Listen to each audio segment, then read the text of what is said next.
அன்பான விவசாயிகளுக்கு பணிவான காலை வணக்கம். பலாவில் நோய்கள் மேலாண்மை.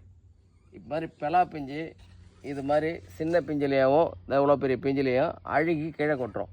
இது வந்து ஒரு விதமான பழ அழுகல் நோய். இந்த நோயை கட்டுப்படுத்தணும்னா 1 லிட்டர் தண்ணிக்கு 1 கிராம் கார்பன் டீசன்ற ஒரு மருந்து அல்லது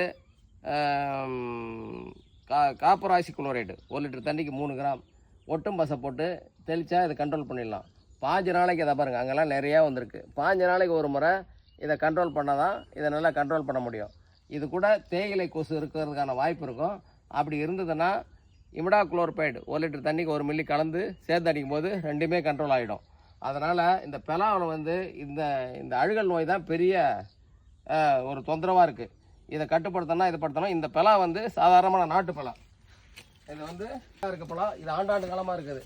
இதை பாருங்கள், இது மாதிரி பலாக்களை வந்து பிஞ்சு விடும்போது களைச்சி விடணும். ஒரே எல்லா பிஞ்சுகளும் காயாகக்கூடாது. காயான மரம் வந்து என்ன ஆகிடும், கொஞ்சம் டல்லாகிடும். அதனால் ஒரு சில பிஞ்சு இவ்வளோ பெரிய பிஞ்சு வரும்போது இடையில இருக்கிற பிஞ்சுகளை வெட்டி நெருக்கி அதை எடுத்து காய்க்கு கறிக்கு சாப்பிடுவாங்க. அது மாதிரி பயன்படுத்தணும். பலா பிஞ்சு விடும்போது எல்லா பிஞ்சுகளையும் பழத்துக்காக விட முடியாது. நன்றி, வணக்கம்.